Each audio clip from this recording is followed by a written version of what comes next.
Hey, this is Paul Speckmann from Master. You're listening to the Sick Room in New Zealand.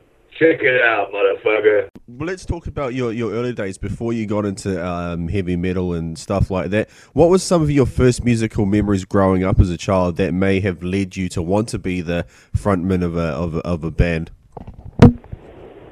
Well, actually, my first experiences was when I went to junior high school, and I was a freshman the first year, and I saw a concert with some local guys that were obviously in the same school as I was. They were a little bit older, a couple of years older, and they were playing like covers, Black Sabbath and Led Zeppelin, and it was interesting when I saw these guys. They were like long, freaky, pot-smoking maniacs. But it's like I wanted to be a part of that world. I thought about it when I was 14 in high school, and at 15 I started heading in that direction. I joined a band as a singer. I met a guy in high school. We were just walking down the halls, and I was singing a song from this band, Yes, called "All Good People," and he happened to hear me singing. I used to walk around singing because I was into it anyway. And he's like, "Why don't you come and audition for our band? We're looking for a singer." And pretty much the rest is history after that. I started singing in the band, and after about a year, I discovered the bass and started teaching myself how to play bass, playing along with like Geezer Butler and trying to play along with Steve Harris, and that's really how it started for me. Cool. Now, you're in one of the most notable death metal bands, obviously, called Master. What prompted you to call the band Master? Because it's a very strong name, and like Venom and stuff like that. So what prompted you to actually call the band Master? Well, actually, another guy named the band was like the original drummer and I. We split up for a while. I went my separate ways, and he joined another band, and he started cheating on me like with a woman in a sense. And another friend of his came in, and they were jamming. He was a bass player, guitar player as well, but he and the drummer were jamming, and this bass player came up with the name Master, and he took it from the Black Sabbath song "Lord of This World." Wow. So actually, I didn't come up with the name, but I kept it. Awesome. Now, how do you do it, man? You've been actively releasing, like I said, actively releasing albums since the 80s. How do you do it? How do you stay strong throughout all these years? Oh, how do you stay strong? It's what I live for. It's like a lot of the bands out there today and in the past as well, I know that for them it's just a hobby. And for me, my music is a way of life. Now, we're going to talk about the new album that you've just released called The Witchhunt, which is an absolutely fantastic album. How is it different compared to some of the other stuff that you've released before? Well, I usually don't compare records. It's like, excuse me, when I go into the studio, I actually start out with the writing process. For example, it's like I still keep the music fresh because it's like I'm still listening to bands like Judas Priest and Old Angel Witch and Saxon and Busy. I don't really listen to so much metal anymore, So for me, when it's time to write a new album, it's fresh because I'm not getting influenced by all these new wave of metal, Yeah. Like in today's day and age, it's like a lot of the bands, they change their style because something's making more money now. They jump on the bandwagon. I'm still writing songs the way I wrote them 25 years ago. Yeah. Does that make sense? Yeah, definitely. No, because It's like what's going on in my life is that I pick up the acoustic guitar here in my office. Maybe from time to time, maybe every 2 months, and I play the guitar for a while and lay down some riffs on a micro cassette recorder, and then and for me the key is that I don't force the riffs. If nothing comes, I put the guitar down. I walk away. Micro cassette recorder, and then when it's time to record an album, I go through these hundreds and hundreds of riffs, and I may find 10 songs in there. You know, most of the shit's crap. The point is I don't force anything, and that's my secret for me to writing good songs is they come natural, yeah? Yeah, definitely.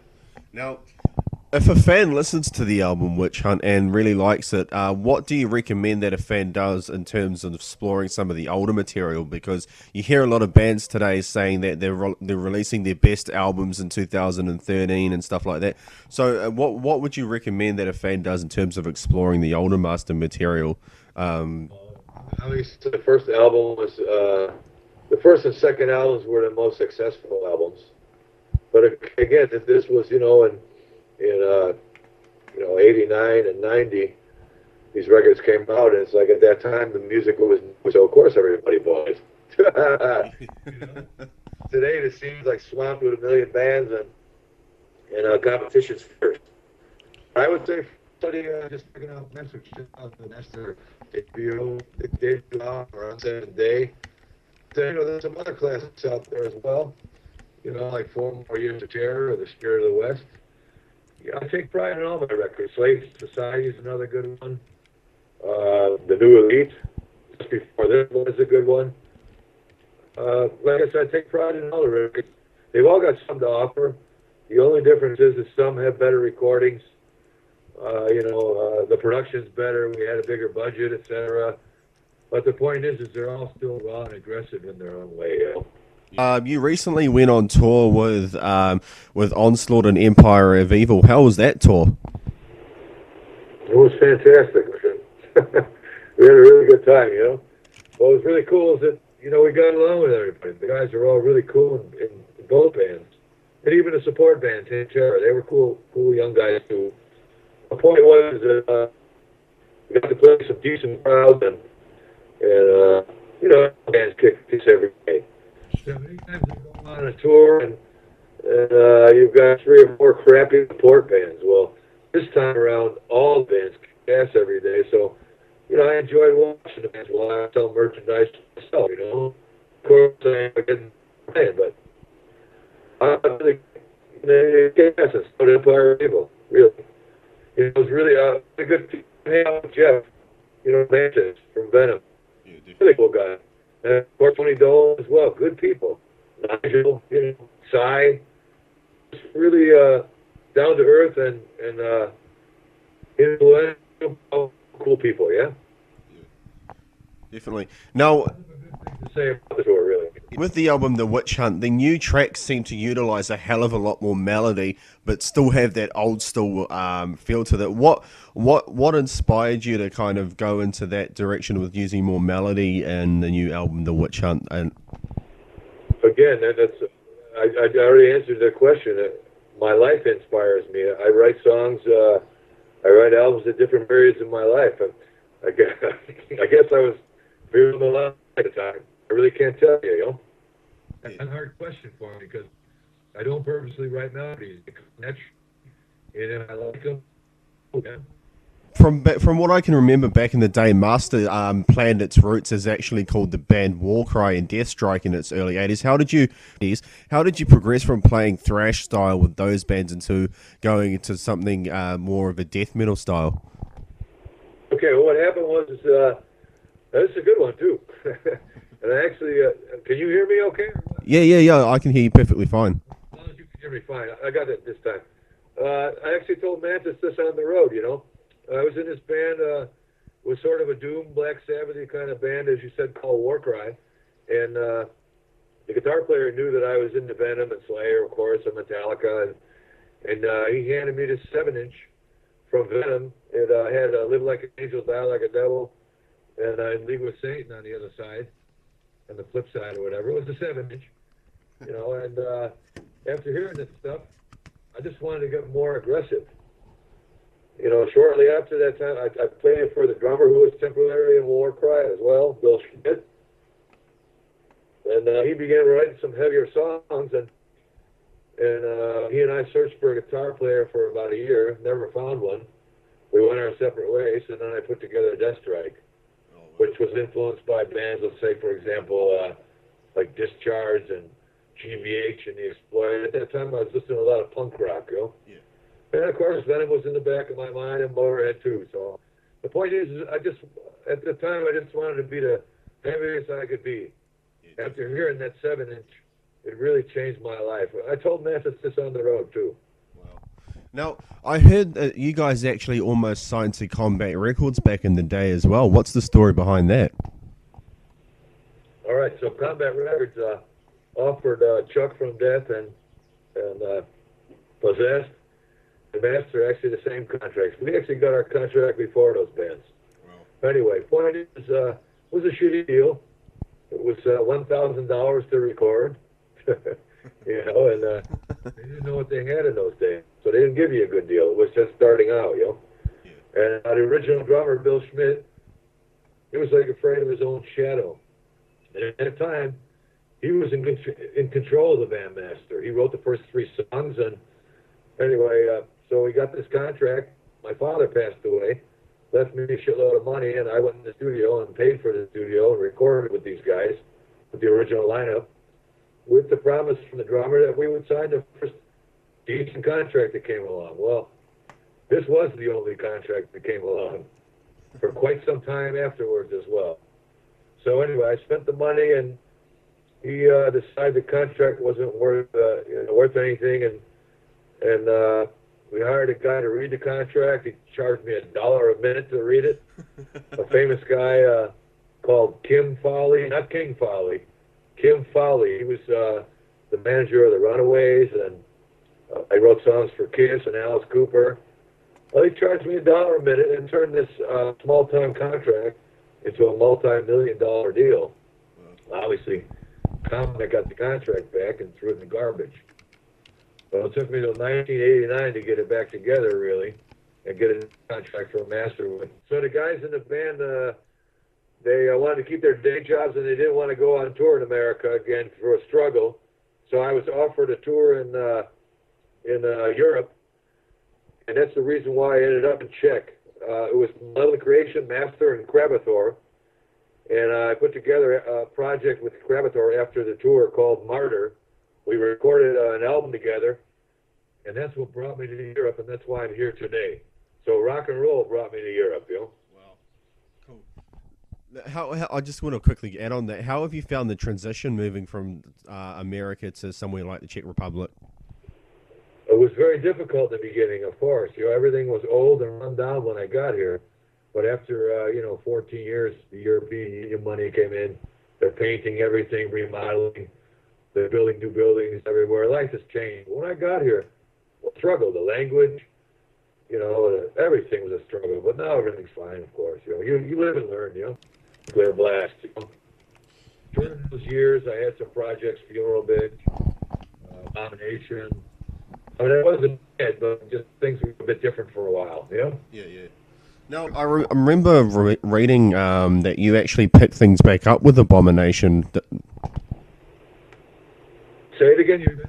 I was just going to say, I remember reading somewhere online that you actually picked Abomination back up recently, put the band back together. Abomination just did there was a reissue on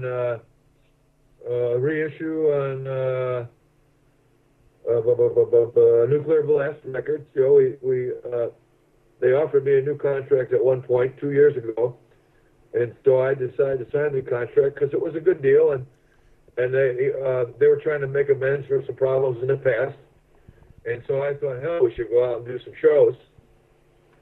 So I put together a lineup of 2 Italian guys, and we went out and did 7 or 8 shows across Europe, and they were great shows, but not a lot of people there.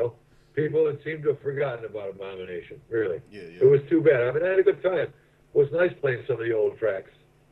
Like in the last 2 years, I put together Death Strike, which is the same member from Master that I have now. We just played all the old classics, and again, great to play the old classics. The crowds were crazy. They were intense. A lot of people for Death Strike, and I really enjoyed myself. So sometimes you got to go back and have fun, I wrote these songs, and I haven't had a chance to play them in so long. So it's like, oh wow, maybe we should play these songs again. And the guys in the current lineup for whatever the last years we've been together, they really like these songs, so we got them down, Yeah, definitely.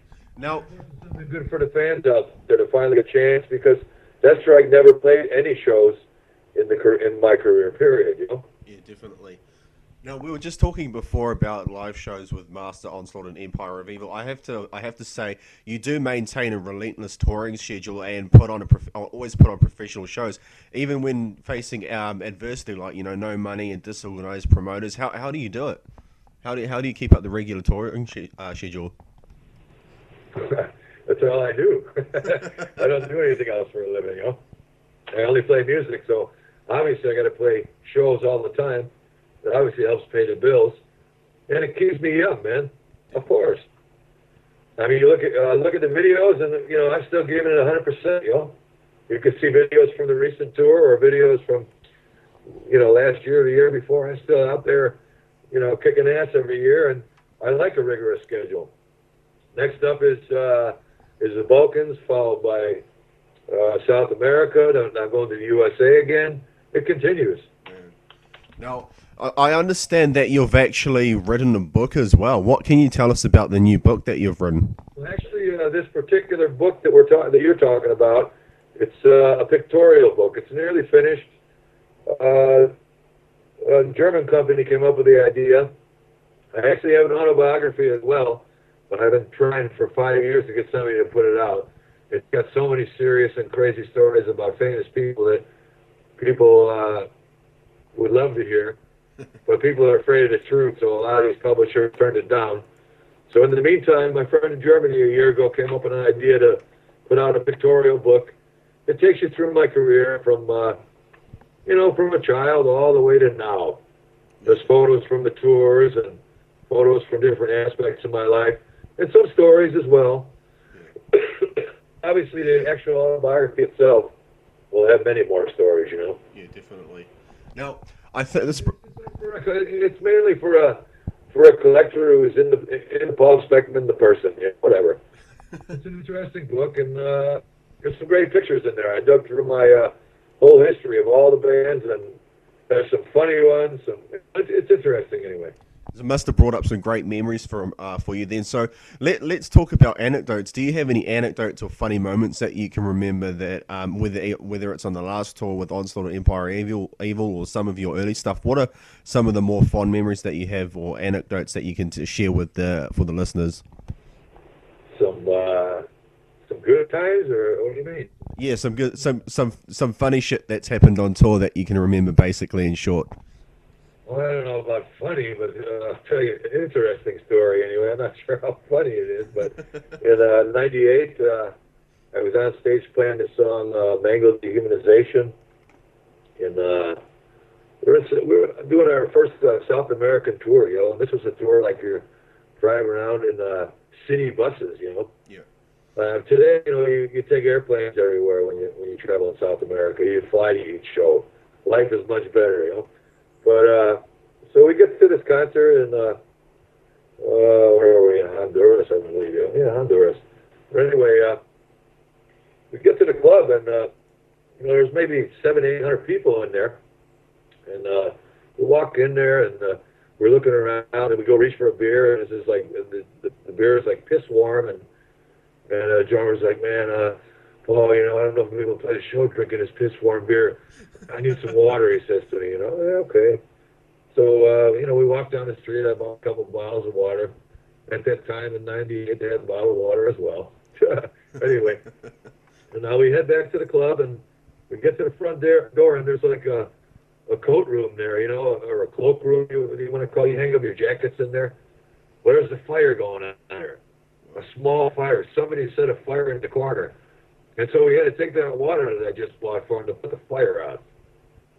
Okay, so the story gets more interesting. So we get on stage and we start playing and go through about 5 or 6 songs, and I'm playing this song, Mingled Dehumanization. I look out at the crowd, and suddenly there's blood on some guy's face, and his head's like split open, and he's bleeding, and I keep playing, and then I look down, and some other guy grabs this piece of wood, and he swings it at another guy. It's like a 2x4, and they start swinging it back and forth. And people's heads are getting split open. There's blood all over the place. I'm freaking out for a second. I'm not sure what to do, whether I should stop the show or what. there's blood everywhere, you know, there's a big pit going on top of it.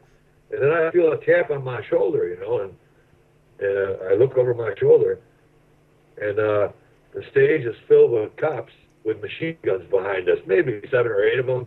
They're standing across the stage, you know, and the guy, he runs his finger across his throat, the Mexican guy, or whatever, the Hispanic guy, whatever you want to say.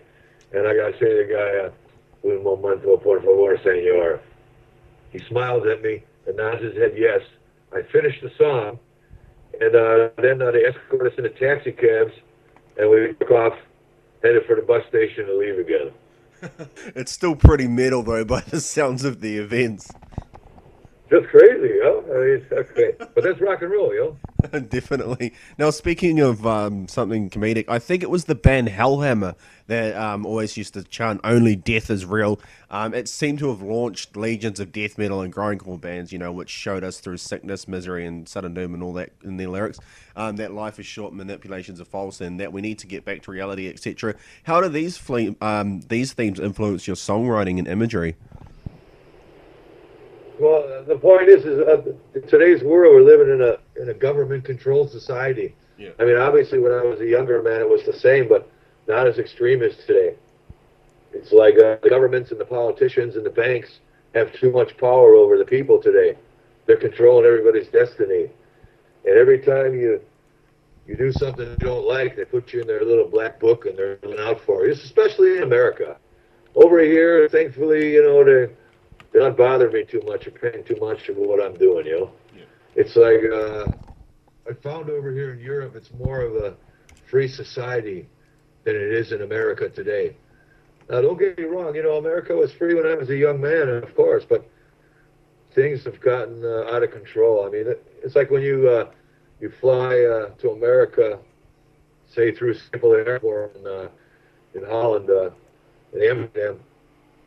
They ask you all these questions, what you're doing, do you have any drugs on you, blah, blah, blah, why to America, what's your purpose, you know, blah, blah, blah.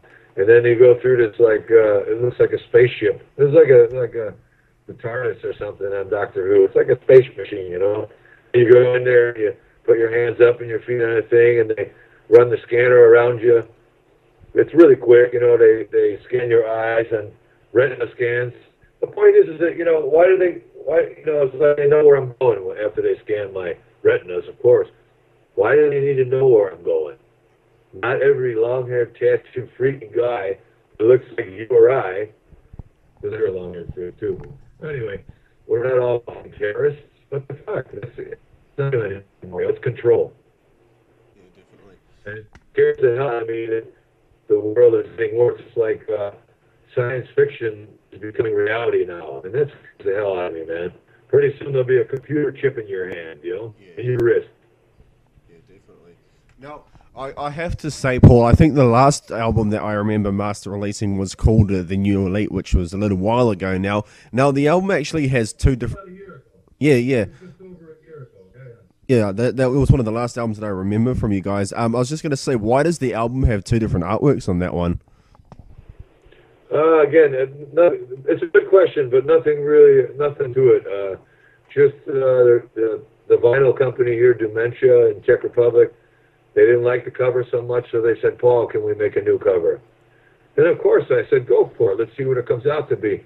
And to be honest with you, I like the vinyl cover better anyway.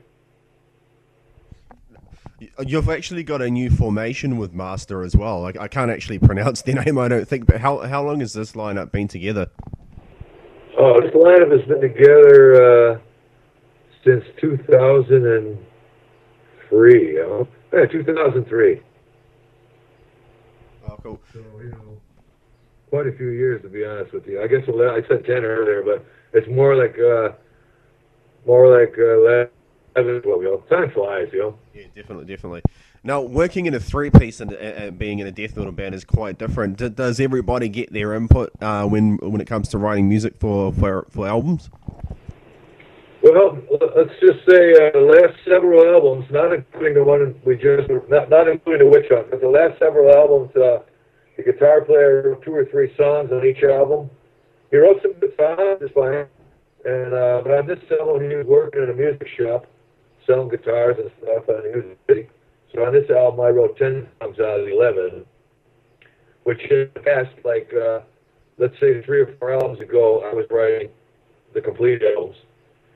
And I thought it was great to bring in ideas from the guitar player, because you got, some different style of writing. I thought it was great to, to bring a different style. And the other thing is, too, is that it gives me a chance to write lyrics for someone else's music, and it's always a challenge as well. But this time around, I wrote 10 of the 11 songs, and people like them so much, I think maybe the next album, I'll probably write most of the album again. Nothing against my guitar player, but just it's the way it looks like it's going, Now, one of your more well-known material is "Fucking Death." Have there been any reissues since the 1991 repressing of that? Deathstrike you're talking about. Fucking Death, yeah? Yep. Yeah, it was reissued on Colorado. I'm drawing a blank right now. It was just reissued again on CD. Coming out on vinyl again. Oh, on Dark Descent Records. Took me a second. Yeah. A lot of labels sound similar to me. Dementia, Dark Descent. Anyway, but yeah, on Dark Descent Records in Colorado, they reissued it again on CD. This is like the 4th pressing in the last 5 years. People continually buy that CD and that vinyl from this guy in America and from me as well. I run out of them all the time, Yeah. I heard people paying up to like €50 just to get the CD. Well, that's what I mean. But now you get a normal price again. It's probably $12 in the USA. It's not so much, Let's talk a little bit more about the early days, because a lot of the fans like to hear about bands that are from back in the 80s. What did you hear back in the day of the tape trading network? Tape trading network. Okay, well, I'll tell you one thing. I got a cassette at one time. It had Possessed, the song The Exorcist. It had Master from the first demo. It had a Death from Chuck, a Death rehearsal. And then it was just a compilation of a bunch of bands. But I got to say that, I missed the tape trading days. There was always stuff coming back and forth. And a lot of these famous guys that are famous today would write me letters and buy stuff from me, Wow. They were buying the Abomination or the Master demos. Like, for example, Bill Steer from Carcass. He sent me a letter when he was a young man, and he was telling me, oh, yeah, Paul, I just quit Napalm Death, and I just started a band called Carcass. You got to watch out for this. And I remember that he gave me this Napalm Death patch. It's probably worth a fortune now. It's still at my old place in Arizona in a drawer, but probably worth a fortune now. The point is that, and for example, Chris Reifert, from Autopsy, I can tell you a short story. He wrote me for an Abomination, the Red Demo cassette, which we released in, I think, '87. And I don't know how he got my phone number, but apparently he didn't get the cassette right away. And he called me up, threatened me, I'll kill you, you motherfucker. Where's my money, you rip-off, whatever, And I was like, hey, asshole, fuck you, what are you talking about? Slow down a little bit. He said, I'm Chris, from Autopsy. Honestly, at the time, I didn't know who he was, but it doesn't matter. I said, okay, Chris, no problem. I'll send you another copy of the cassette tomorrow and a shirt, too. I think I sent it like express mail. He got it in 2 days. He called me again.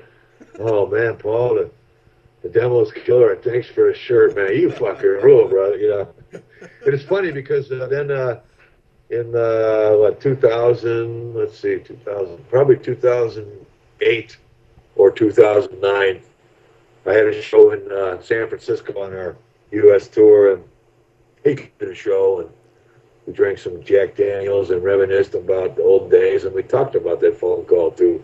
It was kind of funny. The one thing about the tape trading days, it was a small world, Yeah, definitely. A lot of these famous guys, were just in their, it was just the beginning of their music at that time, and they were in Master or Deathstrike or Abomination already, and that's a nice thing, really. Now, As a 20-something kid back in the day, back on Hope Street, annoying the old folk on Hope Street, did you ever imagine that you would be talking about this a new master record decades later and living in Eastern Europe? Honestly, no. How could I imagine that? Yeah. It's amazing. But I found a great life in East Europe, of course, and I'll be here until the end. Yeah. It was a long journey to get here, though, for sure. I'll tell you what happened was just to talk a little bit about that is in 1998 I recorded an album called Faith Is in Season with some players some cats I had in a band in Arizona, and we did something that year in '90.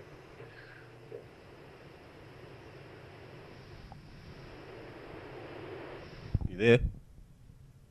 In '99, I had my own tour, which I've been doing during those years. I'd be booking phone shows and stuff.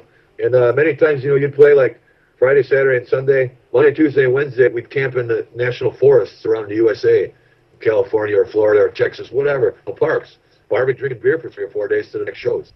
And, of course, this was hard on the guys. I know that. We were driving around in my van and struggling, not making a lot of money. It was tough days. Anyway, so we're rocking along and stuff, and then, like I said, I booked 18 shows, and this was for me. Talk about the Witchhunt, which is your brand new album. Continuing through to that, how have you found the reception of the album, The Witchhunt, so far? The people are buying the CD on a regular basis, and the record company's pleased with it. I've gotten lots of great reviews around the world from it, nearly every country, so that's a good thing. But again, I write the records for myself, and I just hope that people like them. Sometimes they do, and sometimes they hate them. You never know, Yeah, definitely. What are some of your personal favorite tracks on the album? Oh, there's a good question. I guess I have to hold up the album here and look at it. My personal favorites. Well, of course, I like the Witchhunt itself is a pretty good. Not my favorite, but a pretty good one. I like Another Suicide. Of course, Plains of Hate is a good song. Raise Your Sword, Wipe Out the Aggressor. Those are probably my favorite songs, God of Thunder is pretty good. The Parable came out good. I like most of the album, man. Really, most of the album is good. Feel now that you're reaching fans as far as New Zealand and Australia, how does that make you feel in 2013? That's fantastic, dude. I just hope that we can get out to New Zealand and Australia. I've never been there. Every band I know, like in the underground, has been there, but not Master. We've never been invited, so I'm hoping one day, Would you describe the new up of Master on a live tour in 50 words or less, just for those fans curious to see Master live? Master live, it's just no triggers. The drummer doesn't need triggers. You can hear the bass drums when he plays. He's a solid animal, like Ian Pace or John Bonham. He beats the shit out of the drum kit every day. Guitar player, he rips out solos and kick ass all the time. The guys were watching my guitar player on the tour from all the bands. I knew that. And of course, you're going to hear me screaming my head off and, pounding the shit out of my bass like a maniac. It's what I do,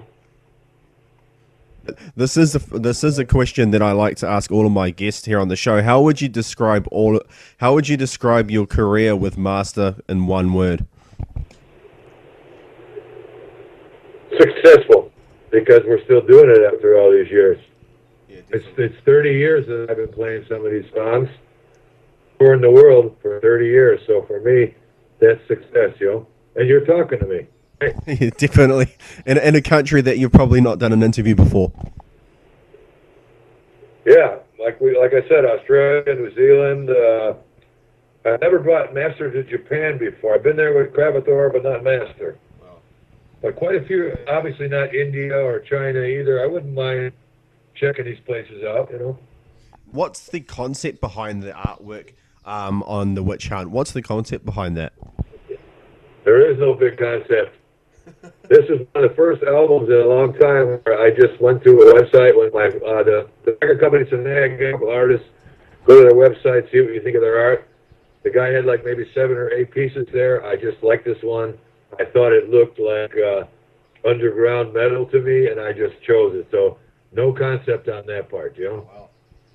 What can we look forward to for the future of Master's career? Well, I've got about probably 90 concerts still coming until May. Holy shit. So more tours every year. And I've already been in writing the next album. I've already got the first 7 originals. So you're going to see more albums and more tours until I get tired of it, you know? Yeah, definitely. Hopefully that's not anytime soon, though. No, I'm enjoying myself too much, you know? Yeah, definitely. All right, Paul, well, we don't want to take up too much more of your time. I know how much of a busy man you are. I would just like to say from here in New Zealand, best of luck with the new album, The Witchhunt, which is out now. Have you got any last words that you'd like to say to your fans listening? Yeah, I got no problem with you illegally downloading the album because it's happening every day. The point is if you like the album, buy the album, definitely. Not just the master. You know, Massacre or Sodom or Motorhead, whatever. If you like the album, buy it. Support these bands because obviously without money we're starving too, you know.